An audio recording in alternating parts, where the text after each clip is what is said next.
भक्ति और मुक्ति, ये दो विषय अलग अलग हैं। दोनों विषय, जब भक्ति और मुक्ति ये दोनों एक अलग अलग विषय हैं। हम जब भक्ति के पथ पर चलते हैं, हम जब भक्ति के पथ पर चलते हैं तो मुक्ति का मार्ग अपने आप प्रशस्त हो जाता है।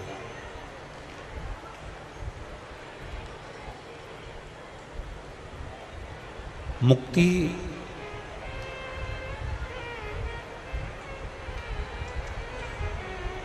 आवाज नहीं है।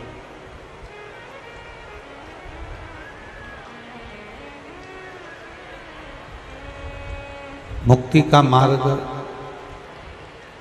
अपने आप प्रशस्त हो जाता है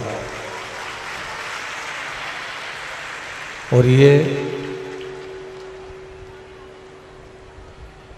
मुक्ति के मार्ग पर या मुक्ति को ढूंढने के लिए आपको कहीं जाने की जरूरत नहीं है।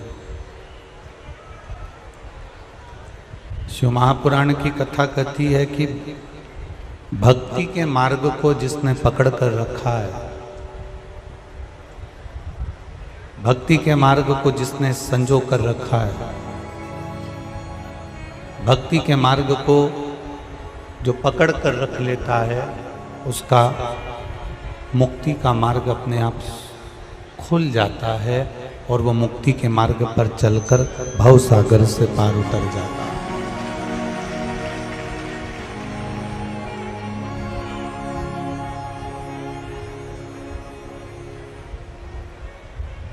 कल कथा में कहा था, कर्जा मत लेना, ज़्यादा लोन नहीं लेना। अगर हमें कुछ जरूरत भी पड़े तो हम देवाधिदेव महादेव की शरणागति में जाएं, हम भगवान शंकर के चरणों में जाएं, हम भगवान शंकर के पास पहुंचे। अगर हम देवाधिदेव महादेव के चरणों तक पहुंच गए तो हमारा जीवन सार्थक हो गया।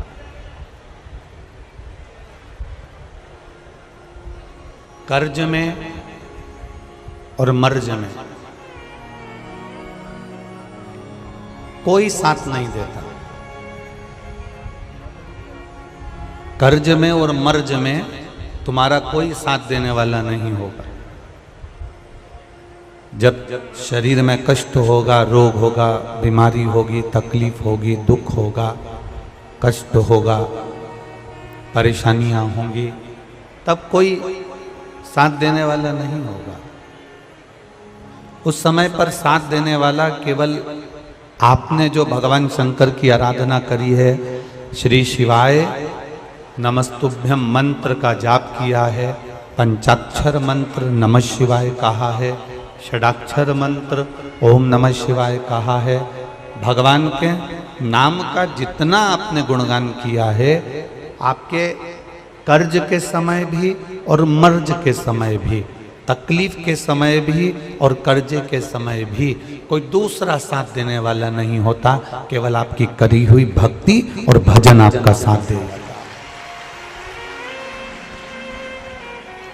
कोई दूसरा आप अगर विचार करें, आप अपने हृदय चित्त में धारण करें कि हो सकता है कि मेरा कर्जा कोई उतार दे, 10-20 लाख रुपए कोई मुझे दे दे और मेरा कर्जा मुझे चुका दे, ऐसा कोई मिलने वाला नहीं है।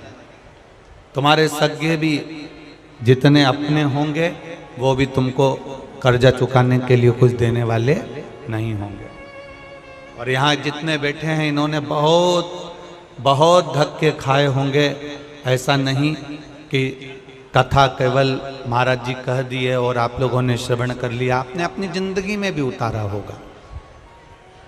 दुख की घड़ी में, तकलीफ की घड़ी में, कष्ट की घड़ी में, रोग की घड़ी में हमारे जीवन के दुख तकलीफ कष्ट कर्ज या मर्ज के समय पर हमने पूरे परिवार कुटुंब कबीले नातेदार रिश्तेदार अपनों से बात भी करी पर कोई साथ देने वाला नहीं था। आखिरी में अपन ने छोड़ दिया और परमात्मा पर छोड़ा, तब परमात्मा ने साथ देकर वो कार्य सफल कर दिया।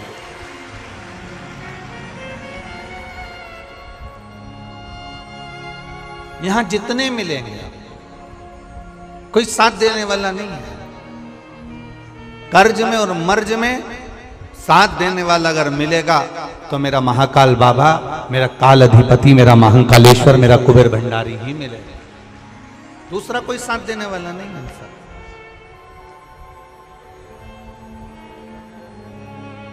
आप जब तक किसी को खिला रहे हो, आप जब तक किसी को कुछ दे रहे हो, तब तक दुनिया के लोग आपका नाम ले रहे हैं। और जिस दिन आपने देना बंद कर दिया, जिस दिन कुछ प्रदान करना बंद कर दिया, दुनिया के लोग आपका नाम लेना भी बंद कर दे। अरे सब मतलब के यार हमने देख लिया संसार हमने देख लिया। झूठे नाते झूठे रिश्ते, झूठे नाते झूठे रिश्ते, झूठा है संसार हमने देख लिया। सब मतलब के यार हमने देख लिया। ये जितने अपने मिलेंगे, जितने संसार सागर से मिलेंगे, जितने हमको नजर आएंगे, ये सब कहीं ना कहीं हमें लूटने वाले दिखेंगे। आया समय अगर दुख की घड़ी है, तकलीफ की घड़ी है, कष्ट की घड़ी है, कहीं अगर अच्छा खासा चल रहा था, फिर काहे उसने फिर कर दिया बर्बाद। जब दुख की घड़ी आती है, कष्ट की घड़ी आती है, तकलीफ की घड़ी आती है,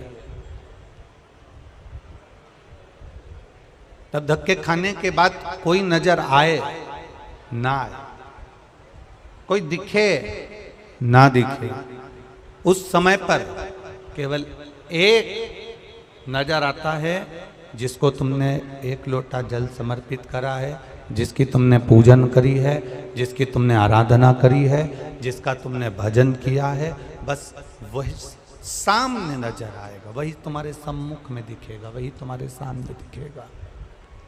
उसके सिवाय कोई तुमको नजर नहीं आएगा। आप कितने बड़े तेरक हो, आप कितने बड़े तैरने वाले हो, आप कितने बड़े भी तेरक हो, आप कितने बड़े भी गोताखोर हो, आप कितने बड़े भी तेरक क्यों ना हो महाराज, और कितने बड़े भी गोताखोर क्यों ना हो, पर महासागर की लहरों से आप बाहर नहीं निकल सकते। महासागर की लहरों से आप निकल नहीं पाओगे। आप कितने बड़े भी गोताखोर बन जाओ, आप कितने बड़े भी तेरक बन जाओ, महासागर के उस लहरों में अगर एक बार फंस गए तो निकलना बड़ा मुश्किल हो जाता है। तब उस महासागर से निकलने के लिए हेलीकॉप्टर भेजा जाता है और उस हेलीकॉप्टर से रस्सी को नीचे लटकाया जाता है और लटकाकर उस फंसे हुए व्यक्ति को महासागर से बाहर निकाला जाता है। जैसे महासागर में अच्छा अच्छा तेरक, अच्छा अच्छा गोताखोर भी फंस जाता है और वो बिना हेलीकॉप्टर के निकल नहीं पाता है, उसी तरह संसार सागर में आने के बाद अच्छे से अच्छा विद्वान भी फंस जाता है और शंकर के भजन से वो पार उतर जाता है। ऐसा नहीं कि संसार सागर में आने के बाद आप फंसोगे नहीं, संसार सागर में जन्म लेने के बाद आप उसमें समाहित नहीं होगे, फंसोगे नहीं। इस संसार सागर में जन्म लेने के बाद ऐसा कोई मानव जन्मा ही नहीं जो ना फंसा।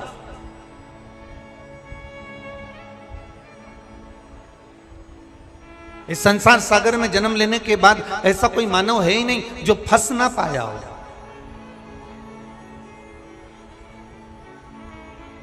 परशु महापुराण की कथा कर रही है, भगवान शंकर का चरित्र कर रहा है, शिव तत्व कर रहा है, शंकर भगवान की कथा कर रही है, शिव महापुराण का चरित्र कर रहा है कि जैसे महासागर में अच्छा अच्छा गोताखोर भी फंस जाता है, अच्छा अच्छा तैरक भी फंस जाता है, तो हेलीकॉप्टर के माध्यम से रस्सी डालकर बाहर निकाल लिया जाता है। उसी तरह से जब हम संसार सागर में, दुखों के सागर में कहीं फंस रहे हों, उस समय पर तुम्हें कोई याद आए ना आए, उस समय पर तुम महादेव का अगर स्मरण कर रहे हो, शंभु का स्मरण कर रहे हो, महामृत्युंजय मंत्र का स्मरण कर रहे हो, श्री शिवाय नमस्तुभ्यम का स्मरण कर रहे हो, पंचाक्षर मंत्र नमः शिवाय, षडाक्षर मंत्र ओम नमः शिवाय, 2 अक्षर का मंत्र राम, 2.5 अक्षर का मंत्र कृष्ण और 12 अक्षर का मंत्र ओम नमो भगवते वासुदेवाय का स्मरण कर रहे हो, तो निश्चित है कि आप उस भव सागर से, संसार सागर से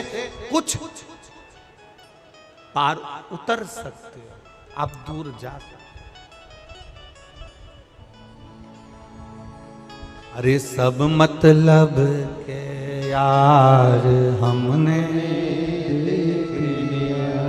देख लिया, संसार हमने देख लिया, झूठे नाते झूठे रिश्ते, झूठे नाते झूठे रिश्ते, अरे झूठा है संसार हमने देख लिया, सब मतलब के यार हमने देख लिया। आज जितना सुख हम भोग रहे हैं, ये परमात्मा की कृपा से हमने जो पूर्व में करा होगा, इसलिए अच्छा घर मिल गया, हमने पूर्व में कुछ अच्छा करा होगा, अच्छा पति मिल गया, पूर्व में हमने कुछ अच्छा करा होगा, अच्छी पत्नी मिल गई, पूर्व में कुछ अच्छा करा होगा, अच्छे बच्चे मिल गए, पूर्व में कुछ अच्छा करा होगा तो अच्छा परिवार मिल गया, पूर्व में कोई अच्छा करा होगा तो हमारा सनातन हिंदू धर्म मिल गया,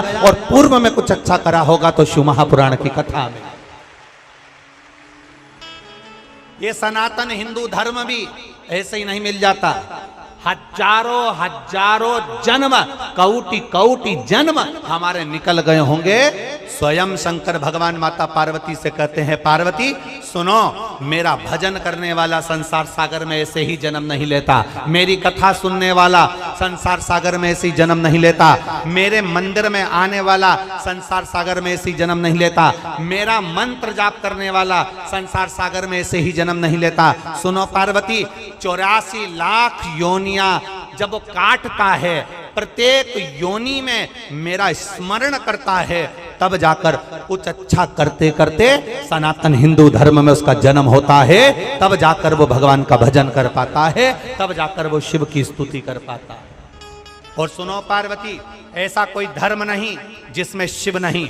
सुनो पार्वती, ऐसा कोई धर्म नहीं है जिस धर्म में लोग कहते हैं हम मंदिर नहीं जाते, जिस धर्म में लोग कहते हैं हम शंकर जी को नहीं मानते, जिस धर्म में लोग कहते हैं हम मूर्ति की पूजन नहीं करते, जिस धर्म में लोग कहते हैं हम देवालय शिवालय तीर्थ नहीं जाते, हम आपके धर्म को नहीं मानते। शिव महापुराण की कथा कहती है, इनके पूर्वजों को उठाकर देख लेना, ये आज भी शंकर की पूजन करते हैं और कल भी करते रहेंगे। शिव के बिना इनकी मुक्ति नहीं है,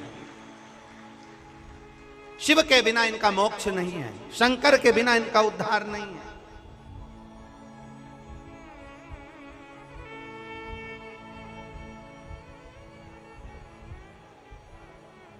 शिव के बिना किसकी मुक्ति?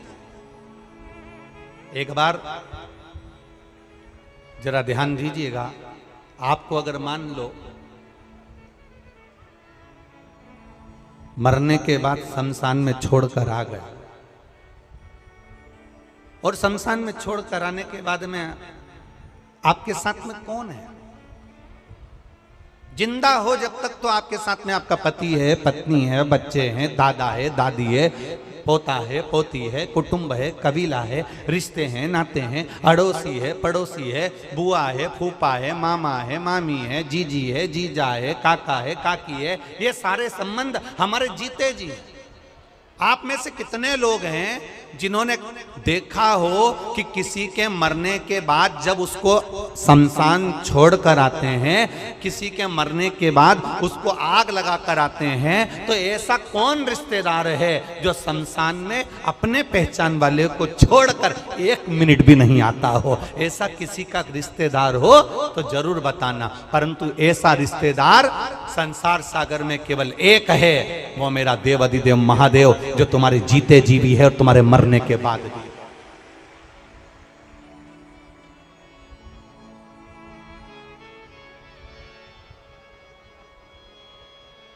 जीते जी भी है और मरने के बाद। महाराज, इससे तो आगे भजन ही है साथी, हर के भजन बिन अकेला रहेगा। अरे मन ये 2 दिन का मेला रहेगा, कायम जग का झमेला रहेगा। साथी है मित्र गंग के जल बिंदु पान तक, अर्धांगनी बढ़ेगी केवल मकान तक।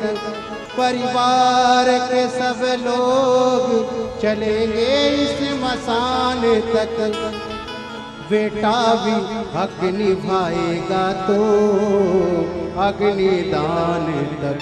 बस यहीं तक सब हैं, उसके बाद कोई नहीं।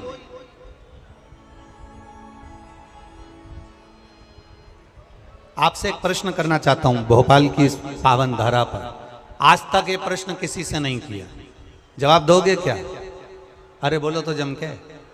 आज तक इस व्यासपीठ से ये प्रश्न कभी नहीं करा, इसलिए आपसे पूछना चाहता हूं, हेलमेट और सीट बेल्ट लगाने से सरकार का कोई फायदा होगा क्या? बोलो, जम के बोलो। नहीं। किसका फायदा होगा? अच्छे से तो बोलो। अपना फायदा। सरकार का कोई फायदा है क्या? हेलमेट और सीट बेल्ट लगाने से सरकार का कोई फायदा? जम के बोलो जरा। सरकार का कोई फायदा है? नहीं। फायदा किसका है? हमारा। शंकर जी के मंदिर में 1 लोटा जल चढ़ाने से सीहोर वाले पंडित प्रतिम मिश्रा का कोई फायदा है क्या? जम के बोलो। फायदा किसका है? हेलमेट लगाने से, सीट बेल्ट लगाने से तुम्हारा जब एक्सीडेंट होगा तो वो सीट बेल्ट तुम्हें बचा लेगा। तुम्हारा जब एक्सीडेंट होगा हेलमेट बचा लेगा। इसमें सरकार का कोई फायदा नहीं है। मंदिर में 1 लोटा जल चढ़ाने से फायदा तुम्हारा है। तुम्हारी दुख की घड़ी में मेरा महाकाल तुम्हारे साथ खड़ा होगा, सीहोर वाला महाराज नहीं। तुम्हारे जल चढ़ाने से सीहोर वाले महाराज का कोई फायदा नहीं है। तुम्हारे जल चढ़ाने से सीहोर वाले महाराज प्रदीप मिश्रा का कोई फायदा नहीं है। यह मत सोचना कि पंडित प्रदीप मिश्रा का कोई फायदा है। तुम जल चढ़ाओगे तो प्रदीप मिश्रा को कहीं से 1 रुपया मिल जाएगा। तुम्हारे जल चढ़ाने से चवन्नी मिल जाएगी, तुम्हारे जल चढ़ाने से अठन्नी मिल जाएगी। ना ना ना।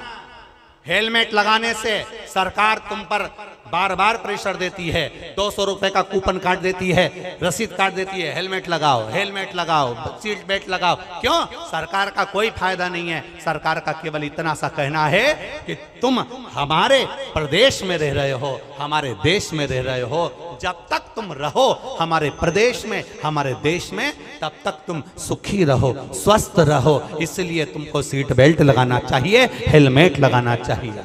और हम भी केवल इतना सा चाहते हैं, जब तक मृत्यु लोक में रहो, तुम्हारे जीवन में अगर दुख आए तो 1 लोटा जल शिव जी के मंदिर में चढ़ाते रहो। इसमें सीहोर वाले महाराज का कोई फायदा नहीं, इसमें तुम्हारा फायदा है। तुम्हारे दुख की घड़ी में कालाधिपति मेरा कुबेरेश्वर महादेव खड़ा मिलेगा, वो परमात्मा मिलेगा।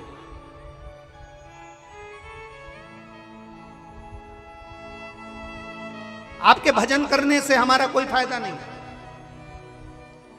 आपके स्मरण करने से हमारा कोई फायदा नहीं है। आपके भजन करने से आपका फायदा है, आपके मंदिर जाने से आपका फायदा है, शंकर जी को एक लोटा जल चढ़ाने से आपका फायदा है, शंकर जी का पशुपति व्रत करने से आपको फायदा है। हमारा कोई लाभ नहीं है, लाभ तुम्हारा। देखो एक पत्र में आया, एक पत्र में किसी ने लिखा,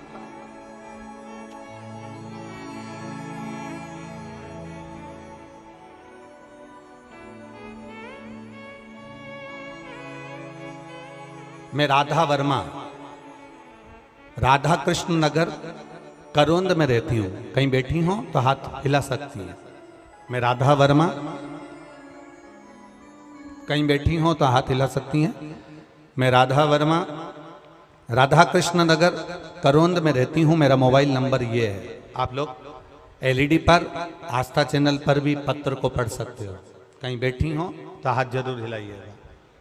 पत्र में उन्होंने लिखा, मैं 10/2/2022 को मैंने सोनोग्राफी कराई और डॉक्टर ने कहा कि तुम्हारे गर्भ में जो बच्चा है इसकी किडनी नहीं है,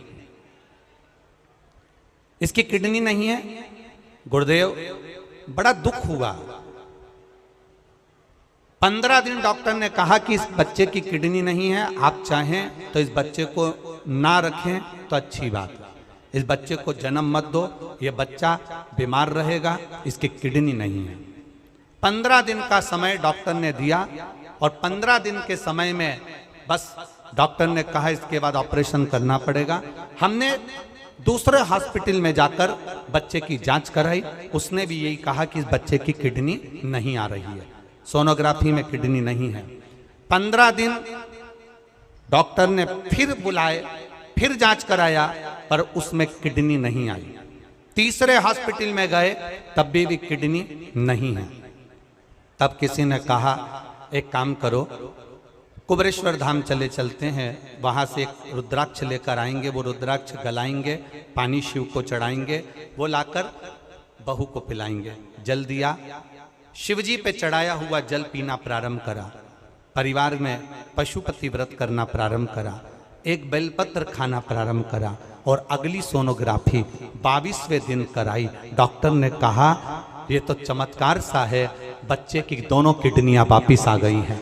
ये कृपा, ये उदारता है देवादिदेव महादेव, ये उदार, ये शिव की कृपा है, ये शंकर की उदारता, और ये शिव की कृपा बिना कुछ नहीं होता।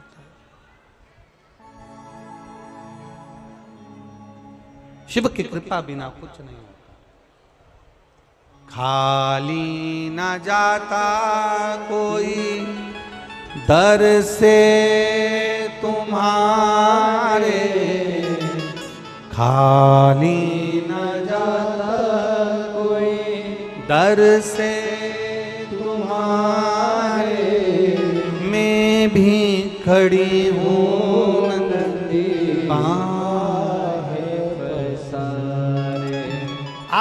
शिव की आराधना में लगे हो, शंकर की भक्ति में लगे हो, इसमें सियोर वाले महाराज का कोई लाभ नहीं है। आपने एक लोटा जल शंकर भगवान को चढ़ाया, विश्वास कर कर पीना प्रारंभ करा। आपने एक बेलपत्र शंकर भगवान को चढ़ाई, विश्वास कर कर खाना प्रारंभ किया। आपने शंकर भगवान के मंदिर में जाना प्रारंभ करा।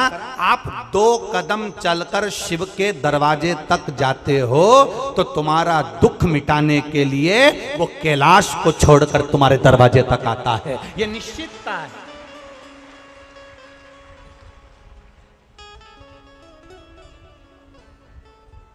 हेलमेट लगाने से, सीट बेल्ट लगाने से सरकार का कोई फायदा नहीं है, फायदा तुम्हारा है। ये सिर में चोट नहीं लगेगी, शरीर का नुकसान नहीं होगा। सीट बेल्ट लगाओ, हेलमेट लगाओ। जल चढ़ाने से सियोर वाले महाराज का कोई फायदा नहीं होगा, फायदा तुम्हारा है। तुम जाओ शंकर के मंदिर पर। कई लोग हैं हेलमेट को गाड़ी के ऊपर टांग कर रख लेते हैं पर नहीं लगाते। बोलो सही है कि गलत है? बोलो बोलो, जम के बोलो। नहीं लगाते। कई लोग हैं गाड़ी में वीआईपी गाड़ी, 50 लाख की गाड़ी का इतना ध्यान रखते हैं, इतना ध्यान रखते हैं, एक स्क्रैच भी नहीं लगना चाहिए, पर गाड़ी के अंदर बैठे हैं तो सीट बेल्ट नहीं लगाते। एक 25,000 के मोबाइल पर कवर चढ़ा कर रखते हैं, इसमें स्क्रैच नहीं आना चाहिए। और ये भगवान ने करोड़ों का शरीर दिया, इसमें स्क्रैच आ जाना चाहिए। करोड़ों का शरीर परमात्मा ने दिया है, करोड़ों का शरीर दिया, और उसको हम समझ नहीं पा रहे। अभी छत्रपति संभाजी नगर की कथा में आपको एक बात कही थी, 50 लाख की गाड़ी में, 30 लाख की गाड़ी में, 70 लाख की गाड़ी में, 80 लाख की गाड़ी में, 1 करोड़ की गाड़ी में, 50,000 की गाड़ी में, 25,000 की गाड़ी में, 72,000 की गाड़ी में, आप में से कितने लोग बैठे हैं जो अपनी गाड़ी में पेट्रोल डीजल की जगह गटर का पानी, नली का पानी, नाले का पानी डालकर चलाते हैं? आप में से कितने लोग बैठे हैं? बोलो बोलो, जल्दी बोलो। कोई है ऐसा जो गटर का पानी, नाली का पानी, नल्ले का पानी गाड़ी में, 70,000 की गाड़ी, 50,000 की गाड़ी, 1 लाख की गाड़ी, कोई नहीं जो केरोसिन का तेल डालकर भी 1 लाख की गाड़ी, 1 करोड़ की गाड़ी को केरोसिन का तेल डालकर चलाता हो? ऐसा कोई व्यक्ति नहीं है। अपनी इतनी महंगी गाड़ी को लोग पेट्रोल और डीजल से चलाते हैं। जरा विचार करना, 50,000, 70,000, 1 लाख, 50 लाख की गाड़ी को लोग गटर का पानी, केरोसिन का तेल डालकर नहीं चलाते। केवल ये करोड़ों की गाड़ी में लोग ना जाने कौन कौन सी गटर का पानी डाल डालकर चला रहे हैं। ये करोड़ों की गाड़ी रोज शाम ढलती है और ये गटर की दुकान पर मिलते हैं, और वो गटर का पानी डाल डाल कर गाड़ी को चला रहे हैं। ये गाड़ी कब तक चलेगी? कब तक? कब तक चलेगी? ये गाड़ी बहुत दिन तक चलने वाली नहीं। फिर ए भाई, अच्छे से सुनना जरा, एक आंकड़ा निकलवाना। मेरा निवेदन है, एक आंकड़ा निकलवाओ सरकार से। समुद्र में डूबकर मरने वालों की संख्या कम है, बावड़ी में डूबकर मरने वालों की संख्या कम है, तालाब में डूबकर मरने वालों की संख्या कम है, कुएं में डूबकर मरने वालों की संख्या कम है, समुद्र में डूबने वालों की संख्या कम है, खड्डे में डूबकर मरने वालों की संख्या कम है, पर प्याली में डूबने वालों की संख्या ज्यादा है। जितने समुद्र में डूबकर नहीं मरे, जितने पानी में डूबकर नहीं मरे, जितने तालाब और बावड़ी में डूबकर नहीं मरे, जितने कुएं और बावड़ी में डूबकर नहीं मरे, उतने नशे में डूबकर लोग मर गए हैं। जरा आंकड़ा निकलवाओगे तब समझ में आएगा। इस शरीर की कीमत को समझो कि करोड़ों का शरीर दिया है। एक एक किडनी 50-50 लाख की मेरे देव अधिदेव महादेव ने दी है। फेफड़े दिए, नेत्र दिए, श्रवण शक्ति दी, मुख दिया, हाथ दिया, पाँव दिया, उसको धन्यवाद देते रहो। ये तेरी उदारता, ये तेरी कृपा है। तेरी कृपा बिना नहीं हो सकता। जो तू दिया है वो कोई नहीं दे सकता, जो तू दिया। आज फिर आदरणीय विश्वास भैया के यहाँ से भाभी जी आज फिर कह रही थी, गुरुदेव श्रीमती रूमा जी सारंग फिर कह रही थी, बड़े बड़े सौभाग्य हमारे, बड़े बहुत बड़ा भाग्य है हमारा जो हम इस पावन शिव महापुराण कथा के यजमान पद मिला। गुरुदेव आप कहते हो शंकर और पार्वती को यजमान का पद मिला था, ये तो शिव ने हमारे ऊपर बड़ी कृपा करी है। एक बार जोरदार ताली श्रीमती रूमा जी सारंग जी के लिए। बहुत बहुत साधुवाद है आपके विचारों को, आपके भावों को और आपके निर्मल स्वभाव को।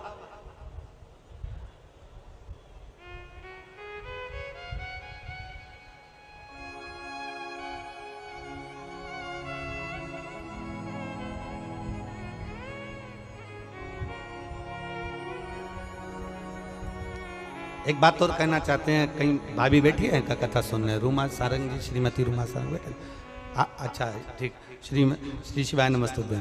एक बात और कहना चाहते हैं, कल हमने जो देखा, हम छोड़ते नहीं है कहे भी घर, बोलना होता है बोल देते हैं।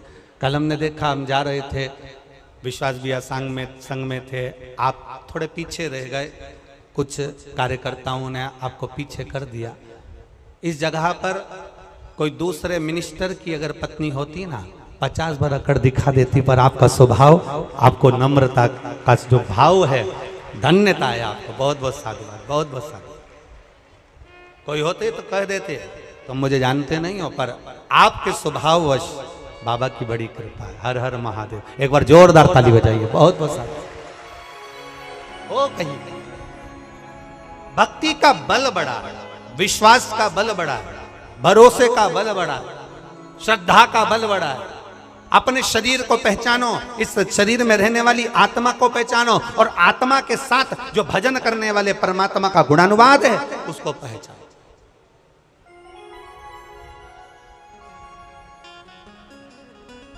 पहचानना। ये हेलमेट लगाने से के फायदा केवल तुम्हारा है, सीट बेल्ट लगाने से फायदा केवल तुम्हारा है, जल चढ़ाने से फायदा केवल तुम्हारा है। शंकर के मंदिर तुम 2 कदम चलकर जा रहे हो। मेरा देव अधिदेव महादेव तुम्हारे दुख की घड़ी में, तुम्हारे कष्ट की घड़ी में, तुम्हारे तकलीफ की घड़ी में कोई खड़ा हो ना खड़ा हो, पर मेरा महादेव तुम्हारे जीते जी भी है और तुम्हारे जाने के बाद भी शमशान में भी वही खड़ा है, बैठा इंतजार में तुम्हारे लिए तत्पर खड़ा हुआ, तत्पर।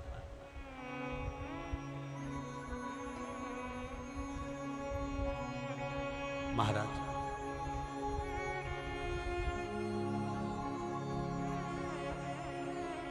बहुत अच्छे से समझिएगा।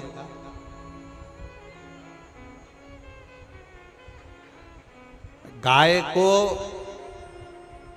पकड़कर लेकर चलते जाओ, गाय का बछड़ा पीछे पीछे, बोलो बोलो जम के आए।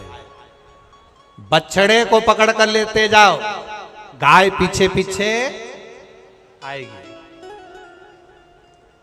बछड़े के पीछे गाय चलती है, गाय के पीछे बछड़ा चलता है, पति के पीछे पत्नी चलती है, और जल चढ़ाने वाले भक्त के पीछे मेरा भोलेनाथ चलता है।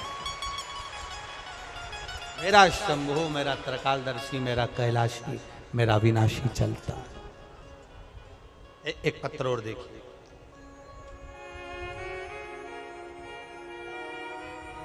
मैं सुनीता बैरागी, टीला जमालपुरा, भोपाल से हूं। मेरा मोबाइल नंबर ये है। कहीं बैठी हैं? सुनीता बैरागी, टीला जमालपुरा, भोपाल से। कहीं बैठी आप ही हैं? दोनों हाथ हिला दो ऐसा एक बार। हाँ, दोनों हाथ हिला दो। मैं सुनीता बैरागी, टीला जमालपुरा, भोपाल से हूं। आपने भजन की एक लाइन अच्छी लिखी है, अरे लुटा दिया भंडार काशी वाले ने, कर दिया माला काशी। गुरुजी, पशुपति व्रत का और 1 लोटे जल का क्या महत्व है, मैं क्या वर्णन करूं गुरुदेव। मेरे भोले बाबा ने क्या करा, मैं किसको बताऊं। दुनिया के लोग विश्वास करें ना करें 1 लोटे जल पर मैं विश्वास करती हूं। बहुत समय से सरकारी नौकरी की तैयारी कर रहा था पुत्र, कहीं पर भी सरकारी नौकरी नहीं लग रही थी। तब उससे कहा कि एक बार पशुपति व्रत करो और शिव जी के मंदिर में 1 लोटा जल चढ़ाओ, प्रतिदिन चढ़ाओ। मेरे बेटे ने कहा, माँ जल चढ़ाने से कोई नौकरी लगती है क्या? मैंने कहा, सियोर वाला महाराज कहता है, एक बार करने में क्या जाता है, नौकरी के लिए अप्लाई करो और जल चढ़ाओ। मेरे बेटे ने अप्लाई करा नौकरी के लिए, जल चढ़ाया, पढ़ाई दिल से करी, विद्या अध्ययन दिल से करा। खूब अध्ययन करने के बाद जब मेरे बेटे ने नौकरी के लिए अप्लाई करा, आज मेरे बेटे को रेलवे में स्टेशन मास्टर के पद पर चयनित किया गया है। मैं बाबा को यहाँ धोख लगाने के लिए। बधाई आपको बहन, बहुत बहुत विराजी। हर हर। शिव कृपा किसको कहते हैं? शंकर की उदारता किसको कहते हैं? शिव स्मरण किसको कहते हैं? शंकर की भक्ति किसको कहते हैं? इसमें सियोर वाले महाराज का फायदा नहीं। तुम्हारे जल चढ़ाने से, बेलपत्री चढ़ाने से सियोर वाले महाराज का फायदा नहीं है। पर तुम्हारे जल चढ़ाने से, तुम्हारी बेलपत्र चढ़ाने से, तुम्हारे भजन करने से, तुम्हारा पशुपति व्रत धारण करने से फायदा तुम्हारा है। तुम दिल से शिव महापुराण की कथा सुन रहे हो। इतने सारे पंडाल, रोज पंडाल बढ़ रहे हैं, रोज पंडाल बढ़ाए जा रहे हैं। प्रतिदिन लाखों की संख्या में लोग बढ़ बढ़कर यहाँ आ रहे हैं। तुम्हारी लाखों की संख्या में आप लोग जो कथा सुनने आए हो, इतना विश्वास रख कर जाना कि खाली मेरा भोलेनाथ नहीं भेजेगा, तुम्हें भरकर भेजेगा। यहाँ खाली नहीं भेजेगा।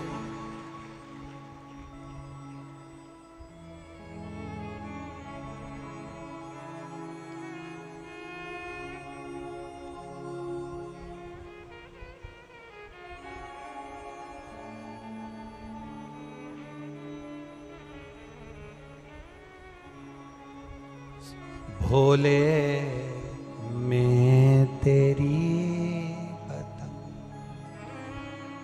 हवा विच उड़ती जावांगी, बाबा डोर हथों छड़ी ना मैं कटी जावांगी। भोले मैं तेरी पतंग शंभो मैं तेरी पतंग हवा बिच उड़ती जावांगी,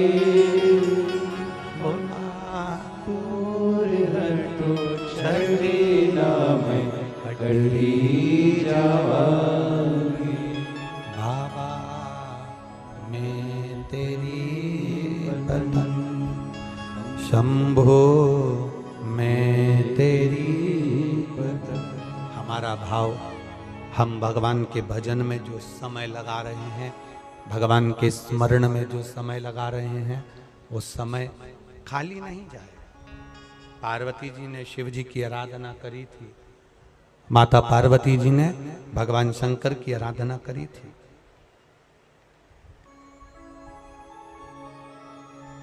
दान, भजन, प्यासे को पिलाया गया पानी, भूखे को कराया गया भोजन, स्मरण, कीर्तन, मंत्र जाप, ये खाली नहीं जाता। कथा सुनने बैठे हो, ये खाली नहीं जाता। एक बड़ा सुंदर चरित्र, एक बार माता पार्वती जी ने शिव जी से संसार में सुख और दुख के बारे में स्मरण किया। आवाज बढ़ाओ। शिव जी से सुख और दुख के विषय में माता पार्वती जी ने प्रश्न किया। थोड़ा ध्यान से सुनना, बड़ा अच्छा चरित्र। काशी में नंदन वन में भगवान शंकर और पार्वती बैठे हैं।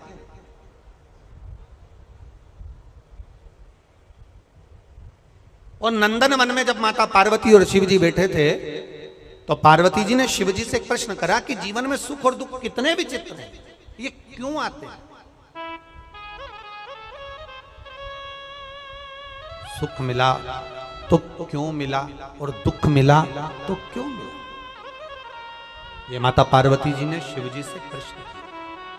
शंकर भगवान ने बड़े भाव से इस सुख दुख के चरित्र का वर्णन किया। शिव जी कहते हैं, सुनो पार्वती, मैं तुम्हें एक चरित्र सुनाता हूं।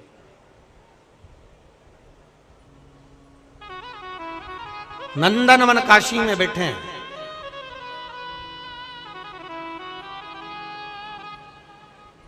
और नंदनवन काशी में बैठकर भगवान शंकर पार्वती जी से कर, मैं तुम्हें एक चरित्र सुनाता हूं। एक सेठ जी, करोड़पति, धनपति, अरबपति, बहुत पैसा है, दुनिया का सारा ठाठ सेठ जी के पास में था, दुनिया का सारा वैभव सेठ जी के पास में था, करोड़ों का धन सेठ जी के पास में, गाड़ी बंगला सब कुछ, सब दिया परमात्मा ने, बहुत दिया। पर सेठ जी कंजूस थे और उन्होंने अपनी जिंदगी में आज तक एक चवन्नी का दान नहीं किया, कभी किसी को एक गिलास पानी नहीं पिलाया। रिश्तेदार भी अगर आ जाएं तो वो पानी ना पिलाए, भोजन ना कराए, तो रिश्तेदारों ने आना भी बंद कर दिया, कोई नहीं आता, कभी दान नहीं करा। और उसके यहाँ का नियम था, सेठ जी के 3 बेटे, सेठ जी के तीनों बेटों में से 2 बेटों की शादी हो गई, एक बेटा कुंवारा था, सबसे छोटा वाला। छोटे बेटे की शादी होना थी, सेठ जी ने संबंध देखा और बच्चे का विवाह करा। छोटी बहू घर के अंदर आ गई। छोटी बहू आई तो घर की जो जेठानियां थी, दोनों जेठानियों ने छोटी बहू को अपने कमरे में बिठाया और बिठाकर समझाया, सुनो,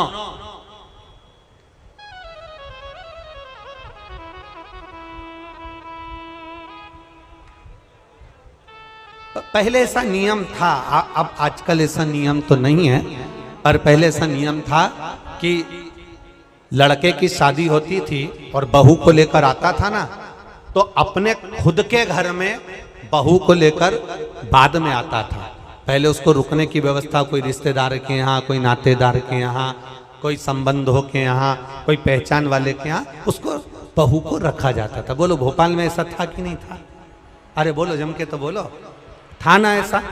लड़का शादी कर कर बहू को लेकर आया, सीधे अपने घर नहीं आया, पहले उसको कोई मित्र के आधिकारिक पहचान वाले, दीदी, जीजा, बहनोई, नातेदार, रिश्तेदार, कुटुंब, कबीला, अड़ोसी पड़ोसी, रिश्तेदार वाला, उसके यहाँ पर उस बहू को, उस छोरे को, बहू बेटा को वहां रोका जाए। काहे के लिए रोकते थे? उसको रोकने का कारण क्या था? उसको रोकने का कारण केवल एक था। क्यों रोका जाता था? केवल एक कारण से कि बहू जब वहां पर आए तो उसको हमारे घर के बारे में हमारे रिश्तेदार सब बता दें कि तुम्हारी सास ऐसी है, तुम्हारे ससुर ऐसे हैं, तुम्हारा देवर ऐसा है, तुम्हारा जेठ ऐसा है, तुम्हारा परिवार ऐसा है। अब जो छोटी बहू आई है तो दोनों जेठानियों ने उससे मिला और मिलकर कहा, सुनो, हमारे ससुर का एक नियम बड़ा प्रबल है, उसको याद रखना। हमारे ससुर का नियम बड़ा तेज है, उसको याद रखना। कौन सा नियम? छोटी बहू ने पूछा कि तुम्हारे यहाँ का नियम क्या है? तो हमारे ससुर का एक नियम है, कभी जिंदगी में अगर घर में रहना है तो दान बिल्कुल, बोलो बोलो जम के बोलो, नहीं करना। एक रोटी का भी दान मत करना। अगर डब्बे में रोटी बच जाए तो दूसरे दिन उस रोटी को मिक्सर में पीस के चूड़ा बना के खा जाना, पर गाय को भी मत देना। ये हमारे ससुर का नियम।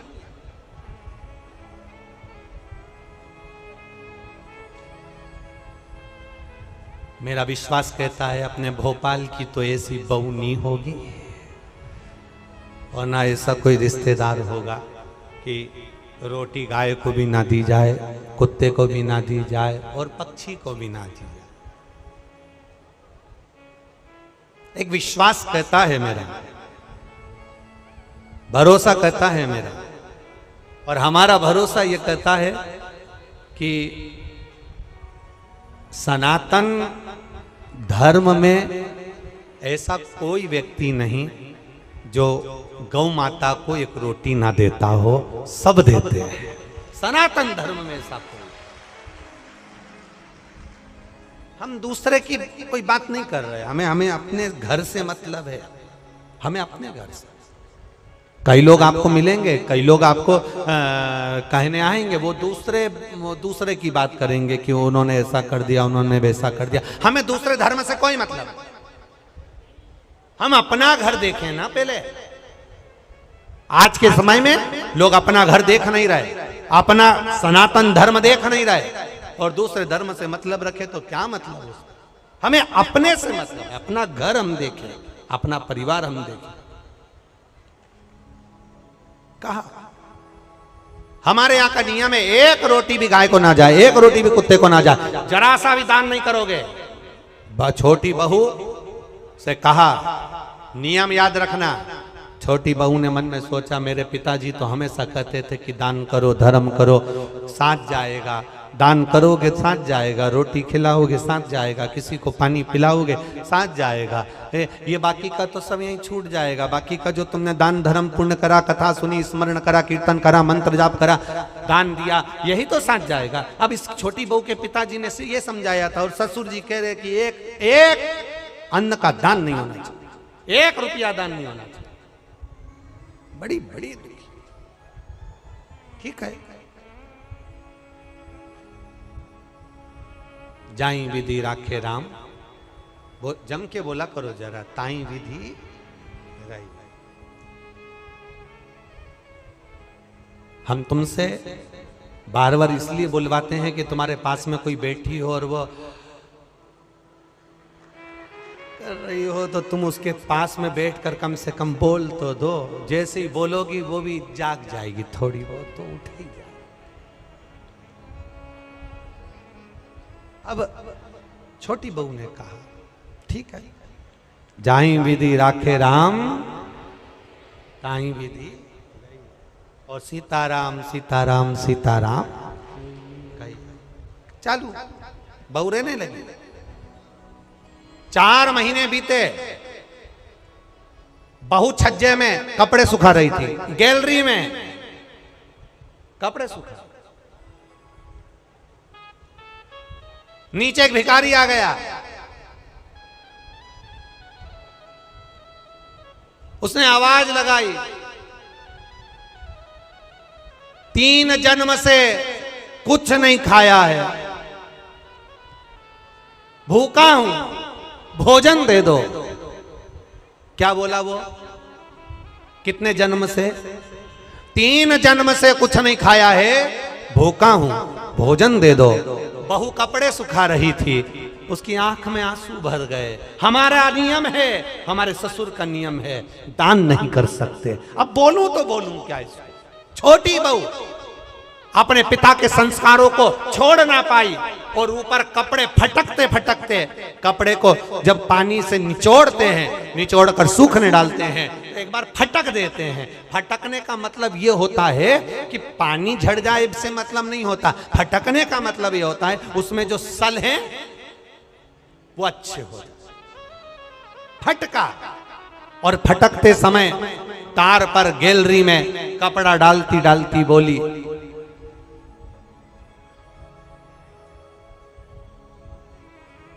बासी खाना खा रहे हैं, कल हमारा उपास है। क्या बोली? आप भी बोलो, जम के बोलो। बासी खाना खा रहे हैं, कल हमारा उपास है। इतना भिखारी ने सुना और भिखारी चले गया। अब भिखारी तो चले गया, पर नीचे जो कुर्सी डाल के अखबार पढ़ रहा था, कौन? जम के बोलो, ससुर। बस उसने सुन लिया। अच्छा हुआ तुमने ससुर बोला हो, नहीं तो एक जगह कथा कर रहे थे, उन्होंने कह दिया एक भिखारी तो चले गया, पर नीचे जो कुर्सी डाल के अखबार पढ़ रहा था, तो लोगों ने कह दिया वो भी। भोपाल के लोग एक बात तो है, इस मामले में समझदार बहुत है। जबरदस्ती लोग भोपाली लोगों का, भोपाल के लोगों के कह देते हैं साहब माँ तो इतनी गाली बकते हैं, माँ तो ये साड़ा तेड़ा बोलते हैं, साहब माँ तो बात बात में अपशब्द कह देते हैं। हमने देखा, अभी हमको भी यहाँ पर 3 दिन हो गए, सब अच्छे से ही बोल रहा है, सब अच्छे। एक भी ऐसा नहीं मिला जो गड़बड़ बोला, एक भी। बड़े भाव, वो तो दुनिया के लोग हैं, कहते रहेंगे अपन तो अपना भजन करो। भिखारी चले गया, कुर्सी डालकर अखबार पढ़ रहा था। कौन? ससुर। और अखबार पढ़ते पढ़ते उसके कानों में शब्द गया कि बहू ने कहा बासी खाना खा रहे हैं, कल हमारा उपास है। भिखारी तो गया, ससुर को क्रोध आ गया और ससुर को गुस्सा आया। बताओ, कल की आई बहू 4 महीने नहीं हुए, इसको कौन सा बासी खाना खाने को दे दिया और कौन सा इससे उपास करवा दिया? इतना अच्छा खाना मिल रहा है, रोज ताजा खाना खा रही है, अच्छे से रह रही है, इसका पति कमा रहा है और हम उपास करा रहे हैं। ससुर को क्रोध आया, उसने दोनों बहुओं को बुलाया। बड़ी बहुओं को बुलाकर कहा अब इस बहू को मैं अपने घर में नहीं रख सकता, क्योंकि इसने मेरी बदनामी कर दी एक भिखारी के सामने। मेरी बदनामी कर दी है भिखारी के सामने।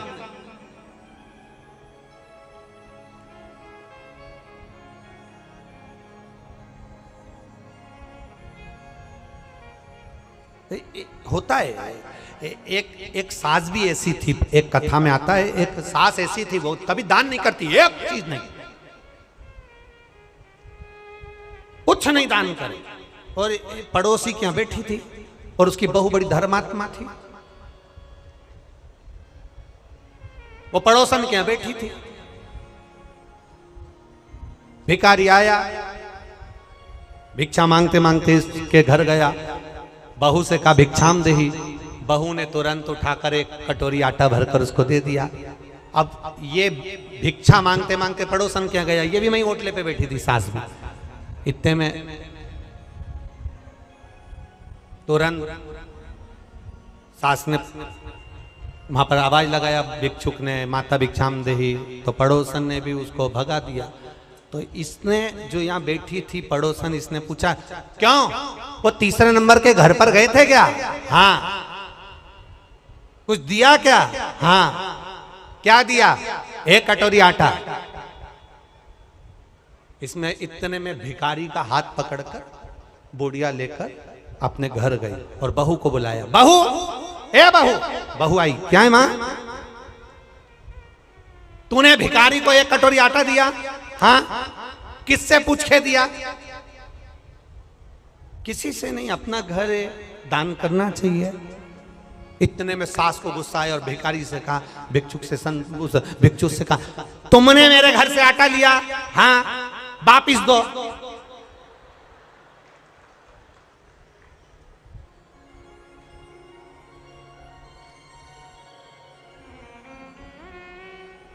भिखारी ने कटोरा भर के आटा निकाला, दे दिया।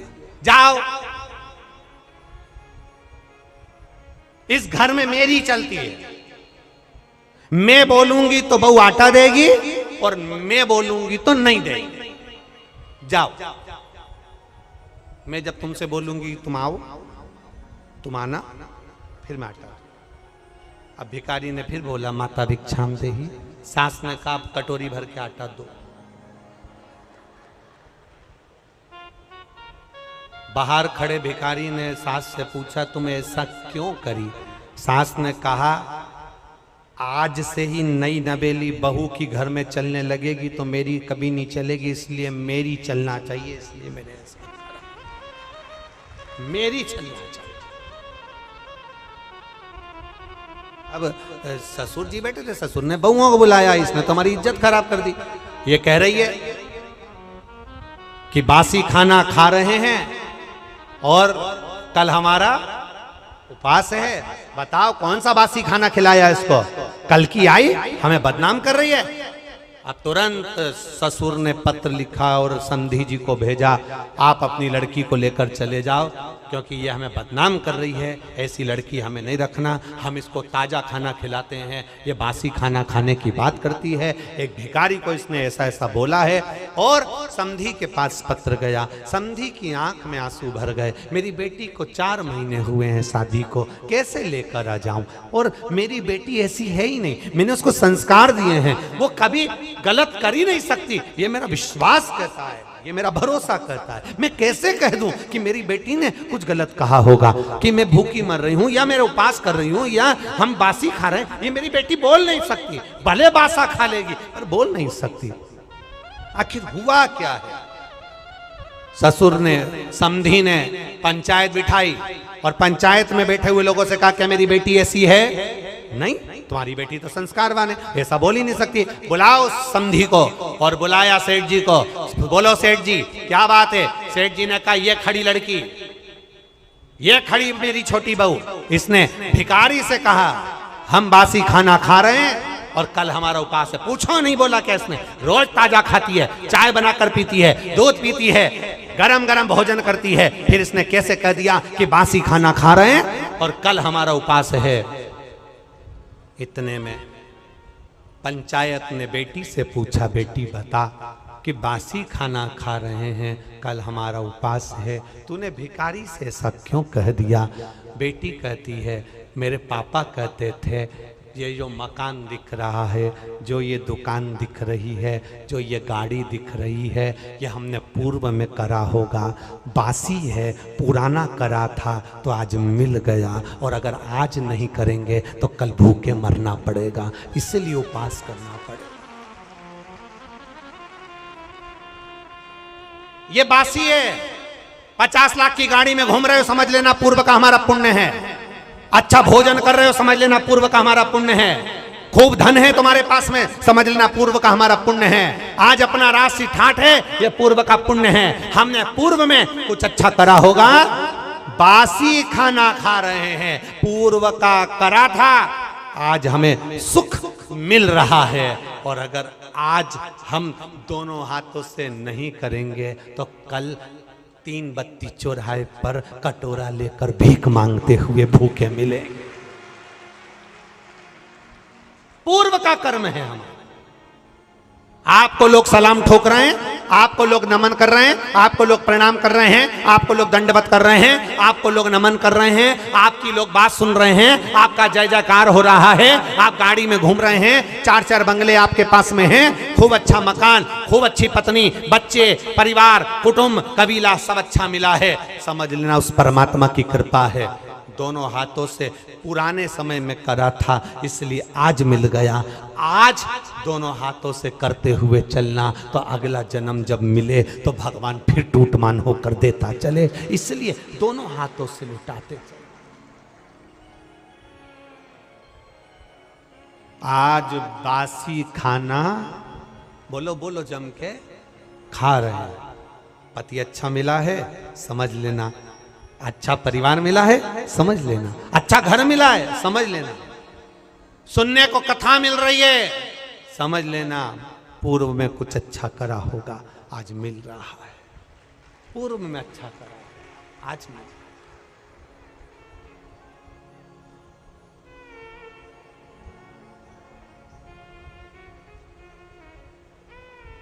क्या ये शिव महापुराण की कथा भोपाल में पहले नहीं हो सकती थी? बोलो बोलो जम के।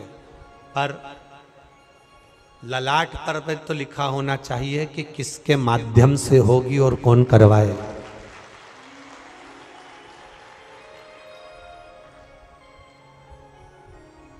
स्वर्गीय श्री कैलाश नारायण जी सारंग जी, जिनका पुण्य इतना प्रबल होगा, कहीं मां नर्मदा के तट पर रहे और मां नर्मदा जी की गोद में रहकर ना जाने कितने लोगों को, नर्मदा परिक्रमा करने वालों को, सदाव्रतियों को कुछ अन्न का दान किया होगा, कुछ पुण्य का कार्य किया होगा। तब नर्मदा जी ने सुनकर यीशु महापुराण की कथा उनके कुल में करा दी। कुल में। और मैं साधुवाद दूंगा,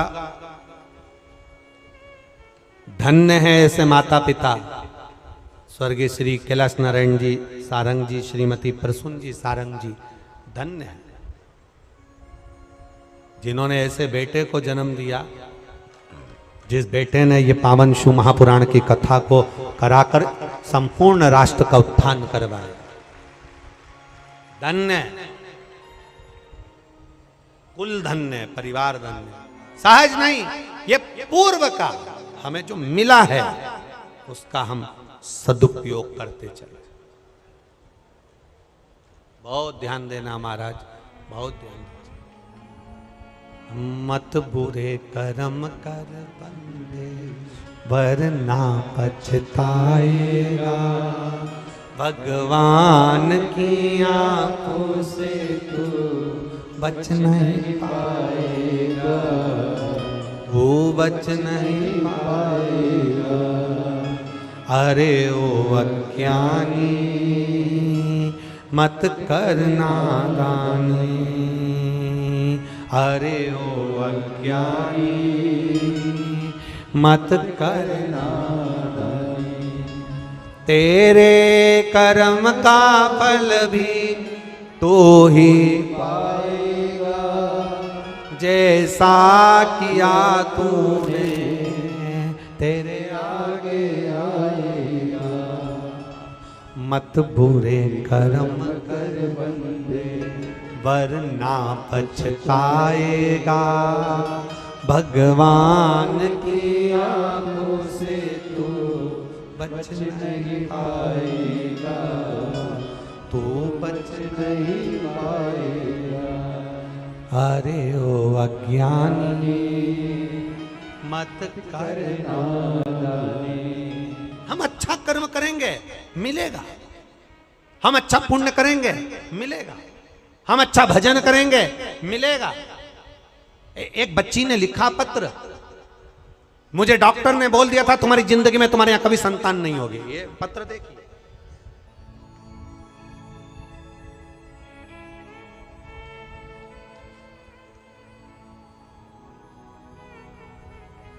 मेरा नाम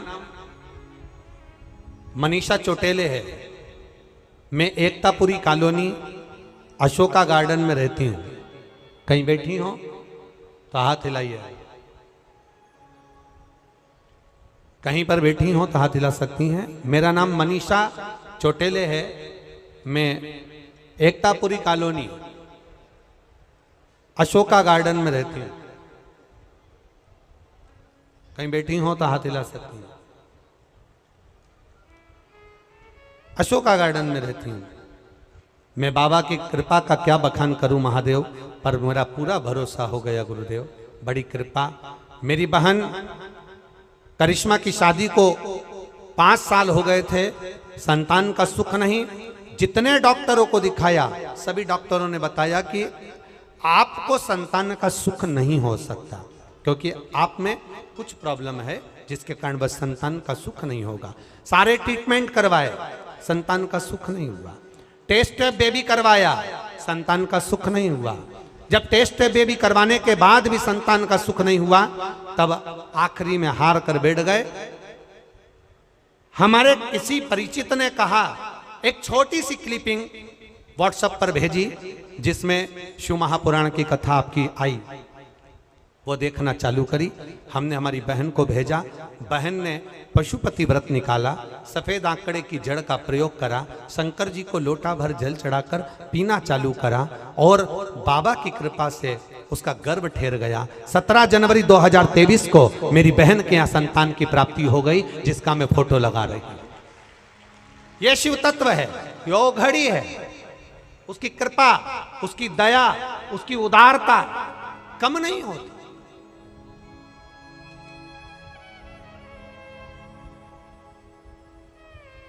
देवता उतना देंगे जो तुम्हारे भाग्य में लिखा होगा, भगवान उतना देंगे जितना तुम्हारे भाग्य में किस्मत में लिखा होगा।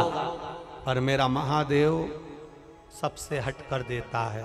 तुम्हारे भाग्य में अगर दुख लिखा है तो उसको जल चढ़ाते हो शंकर भगवान पर। तुम जल चढ़ाते हो, जैसे जल चढ़ाते चढ़ाते पहले कोई चंदन लगाकर गया और जल चढ़ाते चढ़ाते चंदन धुल जाता है, जैसे जल चढ़ाते चढ़ाते भगवान पर अबीर गुलाल धुल जाता है, जल चढ़ाते चढ़ाते भगवान पर लगाया हुआ जो कंकु आदि है, हल्दी है, वो धुल जाता है। जैसे जैसे रोज रोज शंकर भगवान पर जल चढ़ाते जाते हो, प्रतिदिन 1 लोटा जल चढ़ाते जाते हो, वैसे वैसे हमारी किस्मत में लिखा हुआ दुख भी मिट जाता है। हमारे भाग्य में लिखा हुआ दुख कट जाता है। जल चढ़ाओ महादेव को, दुख कटे अपना। जल चढ़ाओ शिव को, दुख कटे अपना। भगवान से तो प्रार्थना करते रहा करो कि लिखण वाले तू हो के दयाल लिखना, मेरे हृदय बीच शिव जी का प्यार। शिव जी से भाव के साथ कहा हुआ वो सुनता। उसकी कृपा पार्वती जी शिव जी से कहती हैं। एक बार देवादिदेव महादेव आनंद के साथ में विराजमान थे। पार्वती जी उनके नजदीक में आकर बैठ गई। और मां पार्वती जब नजदीक में आकर बैठी तो पार्वती जी ने भगवान शंकर से कहा कि तारकासुर के संहार के लिए षडानंद कार्तिकेय का प्रागट्य हुआ है और तारकासुर मरेगा। पर तारकासुर तो आपका भजन करने वाला है। पहले भी कथा में कहा, आज फिर कहते हैं, शंकर भगवान का कोई दुश्मन नहीं है। 33 कोटि देवी देवता में केवल एक देवाधिदेव महादेव ऐसे हैं जिनका कोई दुश्मन नहीं। राक्षस भी उनका भजन करते हैं, असुर भी उनका भजन करते हैं, देवता भी उनका भजन करते हैं, गंधर्व भी उनका भजन करते हैं, अप्सराएं भी उनका भजन करती है, किन्नर भी उनका भजन करते हैं, पशु भी उनका भजन करते हैं, पक्षी भी उनका भजन करते हैं। संसार में रहने वाला प्रत्येक जलचर थलचर वायुचर जीव सब उनका भजन करते हैं। इसलिए उसका नाम पशुपति नाथ है, सब भजन करते हैं। इसलिए शंकर का कोई दुश्मन नहीं, मेरे देवाधिदेव महादेव का कोई दुश्मन, कोई दुश्मन।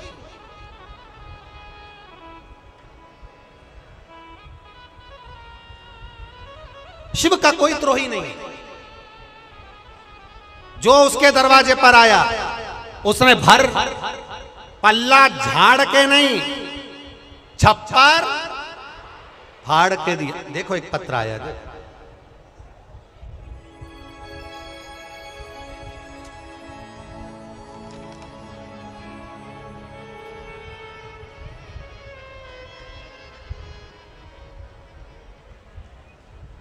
मैं किरण साहू पति टेकराम साहू भोपाल टीला जमालपुरा में रहती हूं।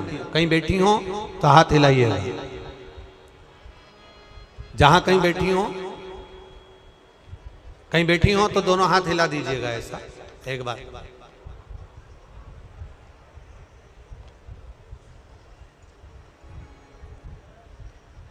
मैं किरण साहू पति टेकराम साहू भोपाल टीला जमालपुरा में रहती हूँ। कहीं बैठी हो तो हाथ हिलाइएगा जहां कहीं भी बैठी हो। टीला जमालपुरा में रहती हूँ। मेरी शादी को 20 साल हो चुके थे, मेरी कोई संतान की प्राप्ति नहीं हुई। डॉक्टर को दिखाने पर बताया कि आपकी दोनों ट्यूब ब्लॉक है, आपको दूरबीन वाला ऑपरेशन करवाना पड़ेगा। 10 साल हमने संतान का इंतजार करा। 10 साल के बाद हमने ट्यूब का ऑपरेशन कराया। ट्यूब का ऑपरेशन कराते हुए 10 साल बीत गए, फिर भी हमारे यहाँ कोई संतान नहीं हुई। गुरुदेव 20 साल हो गए शादी को, पर औलाद का सुख नहीं था। हमारी पड़ोसन ने हमको कहा, आप शिव जी के मंदिर जाया करो, एक लोटा जल चढ़ाया करो। हमने हमारी पड़ोसन से कहा, डॉक्टर के कहने पर हमने ऑपरेशन भी करवाया। दोनों ट्यूब खराब थी। इसके बाद भी 10 साल हो गए ऑपरेशन को, तो भी हमारे यहाँ औलाद नहीं है। आज हमारे यहाँ 20 साल हो गए, संतान नहीं। अब क्या भगवान सुनेगा? जब नहीं सुना तो अब क्या सुनेगा? पड़ोसन ने कहा, एक बार विश्वास तो करो। वो सीहोर वाला महाराज है ना, प्रदीप मिश्रा, वो कहता है लोटा भर जल चढ़ाने से सारी समस्या हल हो जाती है। 20 साल ही तो हुए हैं, कहाँ देरी हो गई? जल चढ़ाओ, पियो। हमने 1 लोटा जल चढ़ाकर पीना चालू करा।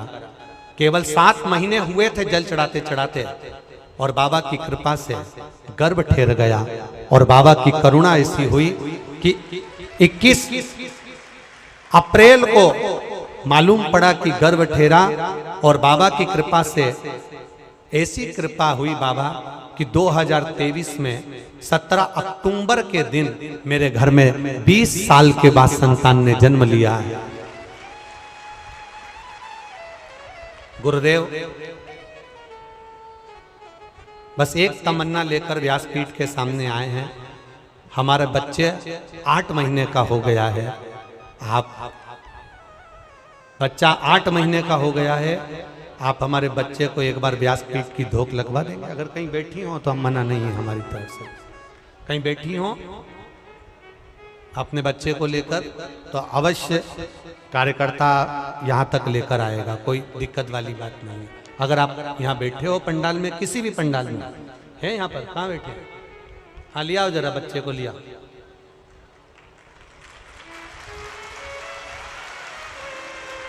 हाँ लिया ही। एक पत्र और बड़ा सुंदर आया है, ध्यान दीजिए।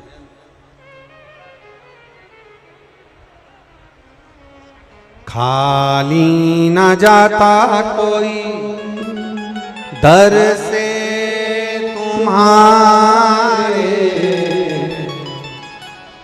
खाली न जा। एक पत्र और बड़ा सुंदर है, बड़े ध्यान से सुनिएगा। गुरुदेव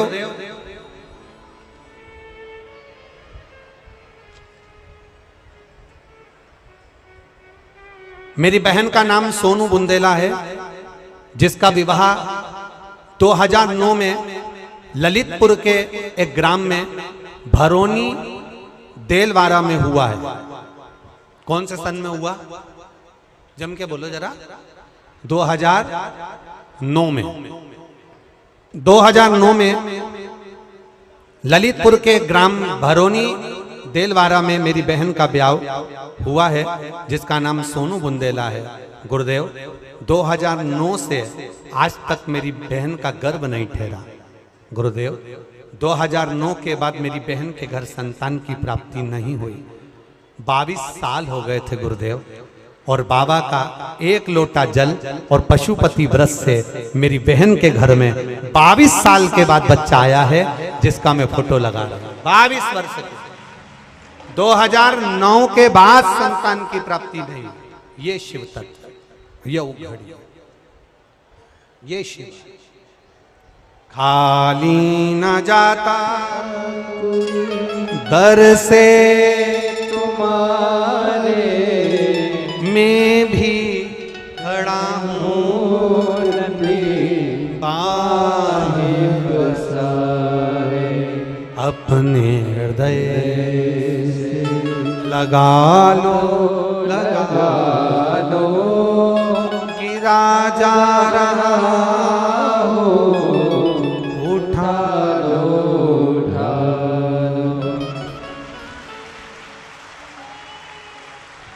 20 वर्ष के बाद बाबा ने जो संतान दी है, बहुत बहुत एक बार जोरदार ताली बजाकर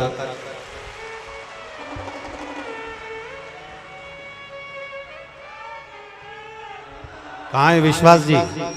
विश्वास जी सारंग जी कहाँ है?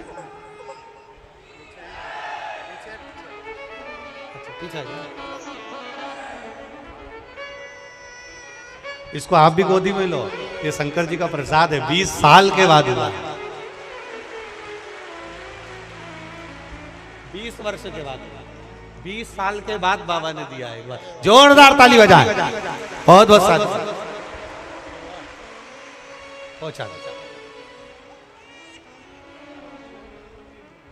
खाली न जाता कोई दर से तुम्हारे, मैं भी खड़ी हूँ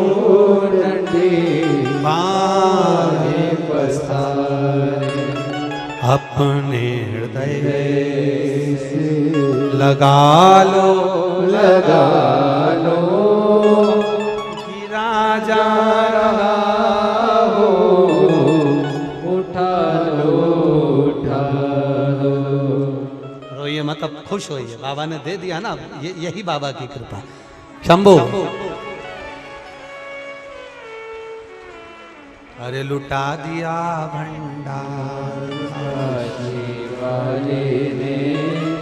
कर दिया माला काशी वाले, लुटा दिया भंडार काशी वाले, कर दिया माला काशी वाले, लुटा दिया, लुटा दिया, लुटा दिया, लुटा दिया, लुटा दिया भंडार काशी वाले ने, कर दिया माला काशी वाले ने। शिव की करुणा हो, किसी को 22 साल, किसी को 20 साल, ये आपका विश्वास फिर कहेंगे हेलमेट और सीट बेल्ट लगाने से सरकार का फायदा नहीं, फायदा आपका है। शंकर को लोटा भर जल चढ़ाने से सीओर वाले महाराज का फायदा नहीं, फायदा आपका है। आप चढ़ाओगे, ये उसकी कृपा, ये उसकी दया, ये उसकी उदारता। पार्वती जी ने शिव जी से कहा तारकासुर के प्राण हरने के लिए षडानंद कार्तिकेय जी का जन्म हुआ है, पर वो तो आपका भजन करते हैं, वो तो आपका गुणगान करते हैं।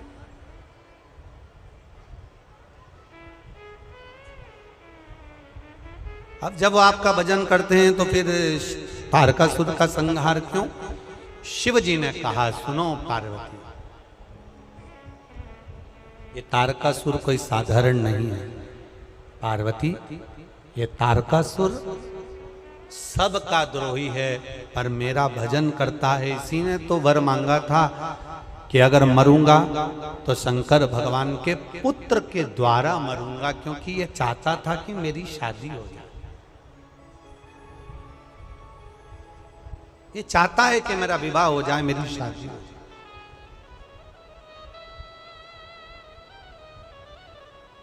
जो आपके लिए अच्छा चाहता है वो दुनिया में आपको हमेशा अच्छा ही लगेगा। जो आपके लिए अच्छा चाहता है वो आपको हमेशा अच्छा लगेगा। जिसके भीतर आपके प्रति अच्छा एनर्जी है, बल है, जिसके प्रति आपके हृदय में दूसरे के हृदय में जिसके प्रति एक दूसरे के प्रति भाव होता है, वो कभी गलत नहीं हो सकता। तारकासुर मरेगा जरूर, क्योंकि ये देवताओं का द्रोह, शिव का कोई दुश्मन नहीं है, शंकर भगवान का कोई द्रोही नहीं है। कई लोग कथा में कह देते हैं भस्मासुर शंकर भगवान को भस्म करना चाहता था। अरे भस्मासुर था कौन? कौन था? शंकर का उपासक, शिव का भक्त। एक बार भस्मासुर ने सुन लिया था शंकर भगवान को काय से प्रसन्न करना चाहिए, तो किसी ने कह दिया शंकर भगवान पे भस्म चढ़ाओ, शिव जी प्रसन्न हो जाते हैं। अब भस्म कहां से लाऊं? रोज मुर्दे की भस्म लाता, शंकर भगवान को चढ़ाता, प्रसन्न शंकर जी आनंदित हो जाते। अब एक बार मुर्दे की भस्म ढूंढने के लिए गया, कोई मुर्दा ही जलता हुआ नहीं मिला, तो टेंशन में आ गया कि मुर्दा ही नहीं मिल रहा जलता हुआ। उस भस्मासुर ने चिता लगाई और अपनी पत्नी से कहा एक काम करता हूं, मैं खुद जलकर भस्म हो जाता हूं, मेरे महादेव को मेरी भस्म चढ़ा देना। पत्नी पति से कहती है तुम काय को जलकर भस्म होते हो? शंकर भगवान की सेवा करना है तो शंकर भगवान से कहो ना कि दूसरी कंपनी का माल बुलवाने से अच्छा है कि हमारी खुद की भस्म बनाने की फैक्ट्री खोल दो। पति को समझ में नहीं आया कि भस्म बनाने की फैक्ट्री कैसी। पत्नी ने कहा तुम शंकर भगवान की आराधना करो, शंकर जी से कहो रोज रोज मुर्दे नहीं मिलते, रोज रोज भस्म नहीं मिलती, रोज रोज कोई मरता नहीं है, इसलिए आप हमको वर प्रदान कर दो कि हमारी खुद की फैक्ट्री चालू हो जाए। शंकर भगवान भी अचंभे में पड़ गए, तुम्हारी कैसी फैक्ट्री? भस्मासुर कहने लगा जिस पे भी हाथ रखे वो भस्म हो जाए, भस्म तैयार होगी तुमको चढ़ा देंगे। खुद की फैक्ट्री चालू, दूसरी कंपनी का माल ही नहीं लाना पड़ेगा। शंकर भगवान तो भोले भाले, उन्होंने कह दिया तथास्तु, जिस पे हाथ रखेगा वही भस्म। भस्मासुर पहुंच गया घर पर, पत्नी से कहा मैं बड़ा प्रसन्न हो गया, तुझे गले लगाना चाहता हूं। पत्नी को मालूम था इसको आशीर्वाद मिला है, जिसको भी हाथ रखेगा बस। पत्नी ने अपने पति से कहा शंकर जी हैं, नशे में रहते हैं, भरोसा नहीं है,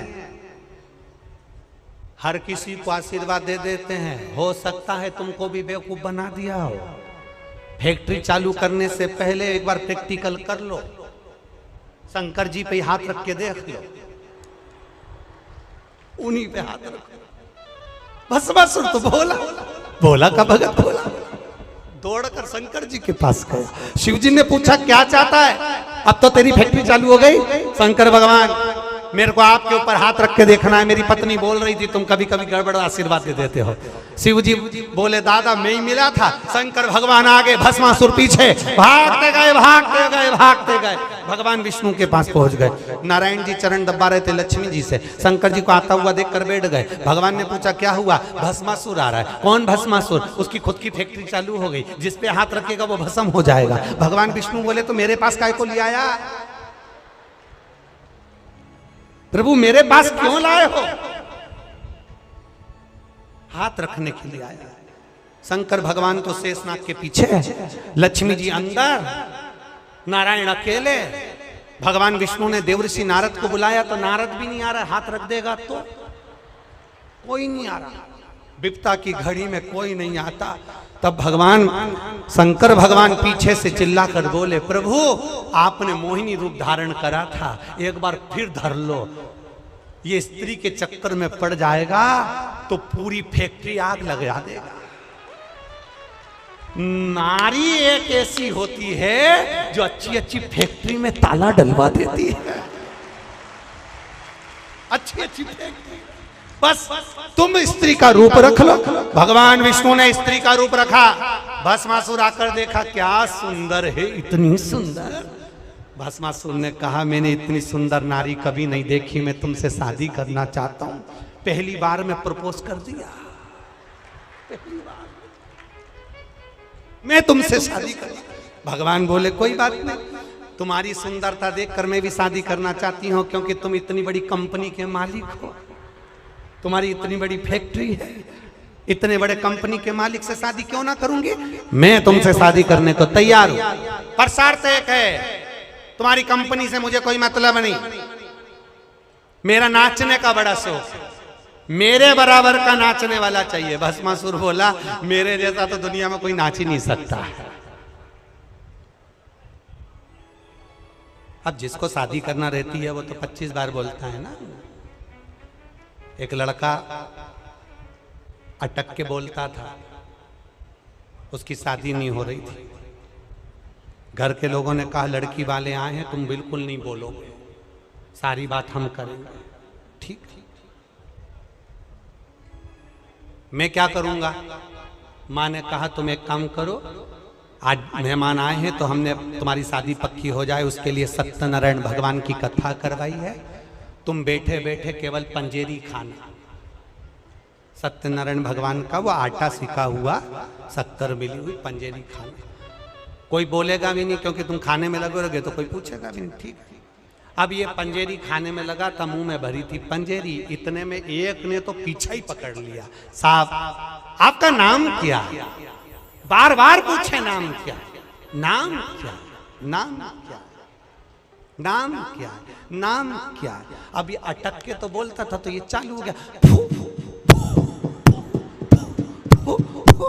फूल चल, पूरी पंजेरी मुंह पे फूल चंद। रिश्तेदारों ने सोच लिया बहुत लंबा फूल चंद है। 3 मिनट से फू फू कर रहा था, तब जाके चंद निकला। अपनी लड़की का नाम सुंदरी है, अगर एक बार सू पे अटक गया तो बस एक ही काम करता रहेगा,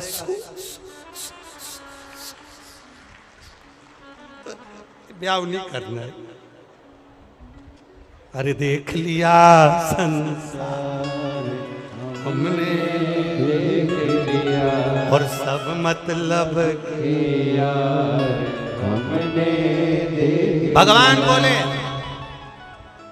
स्त्री का रूप धर कर बोले मेरे को नाचने का शौक है, जो मेरे साथ नाच लेगा मेरी बराबरी का मैं उससे शादी कर लूंगा। भस्मासुर बोला मुझे तो आता है। भस्मासुर बोला मुझे आता है। अब जिसको शादी करना है, जिसको नौकरी चाहिए, नौकरी वाला व्यक्ति एक जगह एक लड़का कंपनी में गया। कंपनी के मालिक ने पूछा तुम्हें गाड़ी चलाना आती है? टू व्हीलर आती है, 6 साल का एक्सपीरियंस, 6 साल, ठीक है। 4 व्हीलर, अरे मैंने कोर्स करा है, मुझे आता है, 2 साल से लगातार चला रहा हूं। बस चलाना आती है? ओ बस तो हमारे पिताजी भी चलाते थे, हम भी चला। कभी कंपनी के काम से मान लो तुम्हें ट्रेन चलाना पड़ जाए तो वो तो हमने 2 साल पहले 3 साल पहले बहुत चलाई। और मान लो कंपनी के काम से तुम्हें एरोप्लेन लेकर जाना पड़े तो वो तो हमने पूरा कोर्स करा है। पहले मैं पायलट ही था और मेरे दादाजी भी पायलट थे। और मान लो तुम्हारी नौकरी लग रही है और कंपनी के काम से तुम्हें कहीं भेजा जाए और थोड़ा झूठ बोलना पड़ जाए तो उसने कहा वो तो हम अभी आधे घंटे से कर ही रहे हैं, आधे घंटे से झूठ ही तो बोल रहे हैं। बस मासूम ने कहा तुम नाचो हम नाच ले। अब भगवान विष्णु ने हाथ करा ऐसा, बस मासूम ने भी हाथ करा ऐसा। भगवान विष्णु ने हाथ करा ऐसा, भस्मासुर ने भी हाथ करा ऐसा। और भगवान विष्णु ने हाथ रखा ऐसा, भस्मासुर ने भी हाथ रखा ऐसा। कंपनी बंद।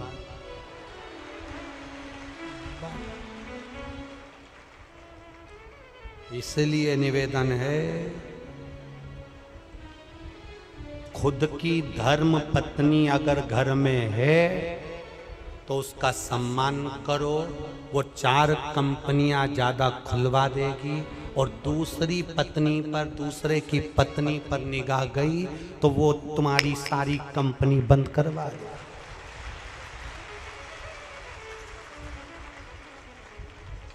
इसलिए जगदम्बा जैसी मिली है उसी की आराधना करते रहो। किसी दूसरी काल रात्रि को मत देख लेना, नहीं तो मंदिर में जो घंटा लटका होता है उसको अच्छे से देख लेना। वो दिन भर बजता है और कोई भी बजा जाता है तो तुम्हारी हालत भी वैसी हो जाएगी। कभी इधर से बजाएंगे, कभी उधर से बजाएंगे, काहे जाए। शिव स्तुति, भगवान का भजन। तारकासुर मरेगा, हाँ, शिव का कोई द्रोही नहीं, शंकर भगवान का कोई दुश्मन नहीं। मेरे भोलेनाथ का कोई दुश्मन नहीं, मेरे शंभू का कोई दुश्मन नहीं।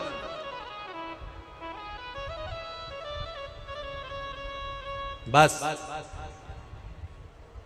सबके दुश्मन होंगे पर मेरे शंकर का कोई दुश्मन नहीं होता। उसको पशुओं का नाथ भी कहते हैं, इसलिए उसका नाम पशुपति नाथ है। उसको पशुओं का नाथ भी कहते हैं।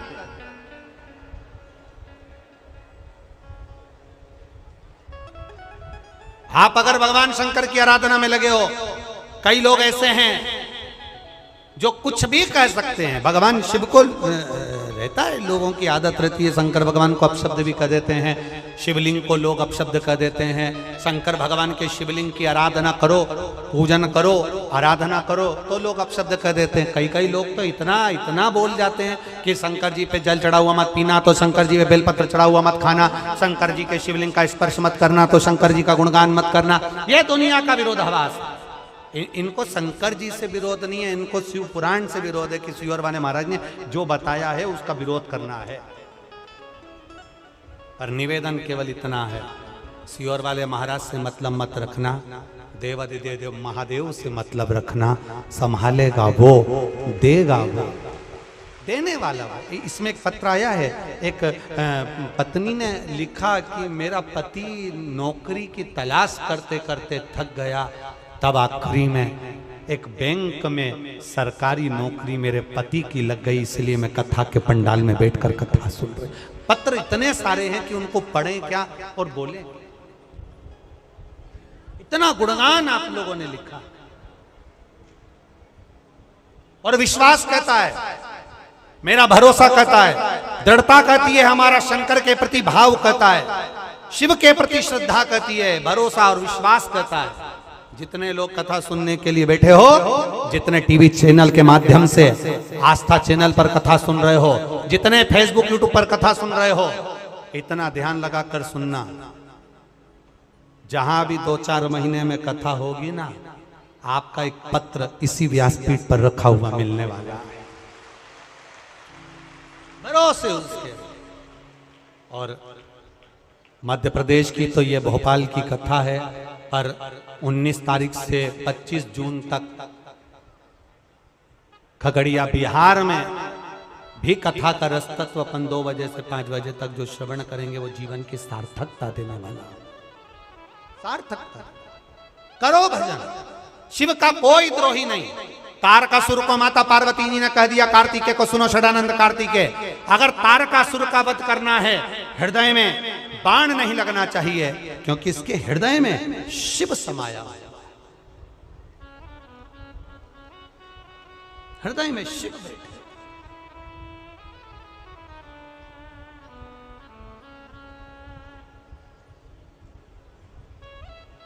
और महाराज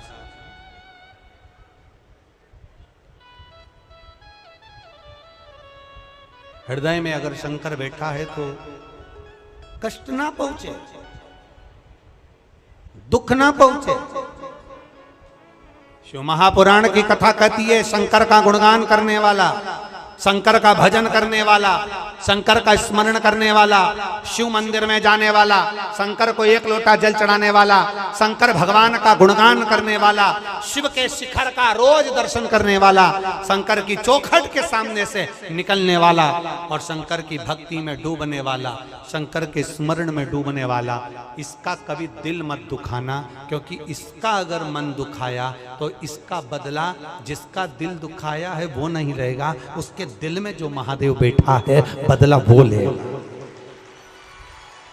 बदला वो लेगा। शिव की भक्ति करने वाले का कभी दिल ना दुखाया जाए, कभी उसके लिए अपशब्द ना कहे, कहने वाले जो कहे कहने दो, बोलने वाले जो बोले बोलने दो।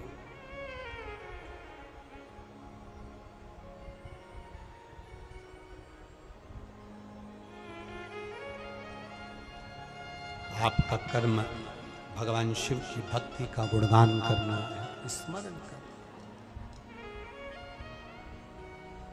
शिव कथा कर रही है, शिव का स्मरण कर रहा है। तारकासुर सामने आया, षडानंद कार्तिकेय जी ने तीक्ष्ण बाण चलाया। मां पार्वती जी नजदीक में खड़ी थी तारकासुर के, देख रही हैं माता पार्वती जी। तारकासुर का ध्यान मां जगत जननी जगदम्बा के चरणारविंद की ओर गया, माता पार्वती के चरणों की ओर ध्यान दिया। जब हम श्री शिवाय नमस्तुभ्यम बोलते हैं, जब हम महामृत्युंजय मंत्र बोलते हैं, जब हम नमः शिवाय बोलते हैं, ओम नमः शिवाय बोलते हैं,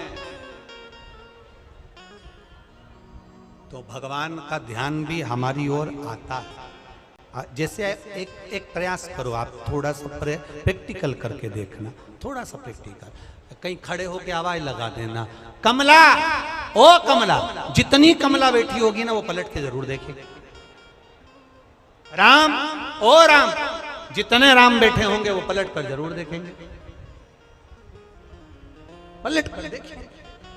उसी तरह हम जब भगवान शिव के नाम का उच्चारण करते हैं, श्री शिवाय नमस्तुभ्यम जब हम कहते हैं, भगवान शंकर को श्री शिवाय नमस्तुभ्यम का मतलब होता है शिव जी हम आपको प्रणाम करते हैं, नमन करते हैं, दंडवत करते हैं,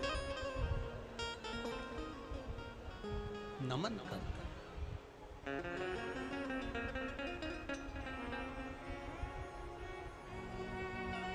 प्रणाम करते हैं, नमन। जब हम बार बार देवाधिदेव महादेव को पुकारते हैं, जब हम बार बार भगवान शंकर का गुणगान करते हैं, जब हम बार बार भगवान शिव का नाम लेकर पुकारते हैं, वो बैठा हुआ देखता जरूर है। दृष्टि पड़ती जरूर है। और ध्यान देना, माता पिता गुरु शिक्षक और परमात्मा, इनकी दृष्टि में रहोगे तो तुम्हारी जिंदगी सार्थक होती चली जाएगी, कभी खड्डे में नहीं जाएगी। माता पिता गुरु शिक्षक और परमात्मा की दृष्टि में अगर रहोगे तो भटकोगे नहीं, तुम्हारा मार्ग प्रशस्त रहे, तुम्हारा मार्ग सहज रहे। आप जब जब पुकारते हो, एक बार दिल से आप सब बैठकर भाव से फिर पुकारो, श्री शिवाय नमस्तु, श्री शिवाय नमस्तु, श्री शिवाय नमस्तु, श्री शिवाय नमस्तु,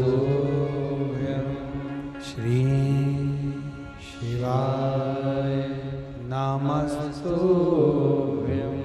भोला सब दुख काटो मारा, ओ भोला सब दुख काटो मारा। शिव शंकर जपूं तेरी माला, भोले बाबा जपूं तेरी माला, भोला सब दुख काटो मारा, ओ भोला सब दुख काटो मारा। वेश मंगलकारी, वेश मंगलकारी, शमशान वासी हमारा,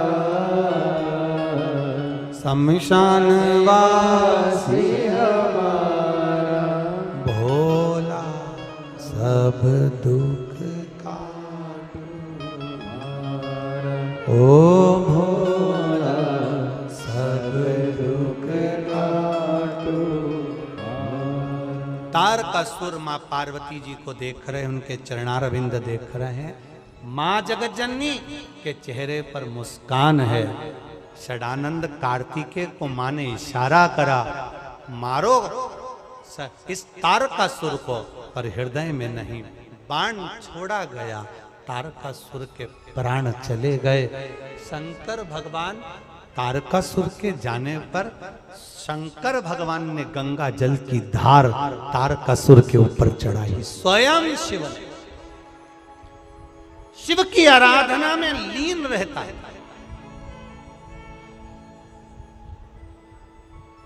समय मिले, जीवन मिले, मनुष्य की देह मिली है, शंकर भगवान की ना कभी निंदा करना, ना शंकर भगवान की कभी निंदा सुनना।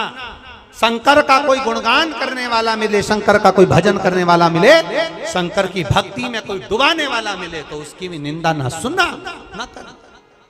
बन सके शिव का गुणगान करना, बन सके कोई कष्ट में हो तो एक बार जरूर कह देना कि अगर ज्यादा तकलीफ है कहीं मत जाओ, किसी बाबा जोगी के चक्कर में मत पड़ना, आड़े टेढ़े के चक्कर में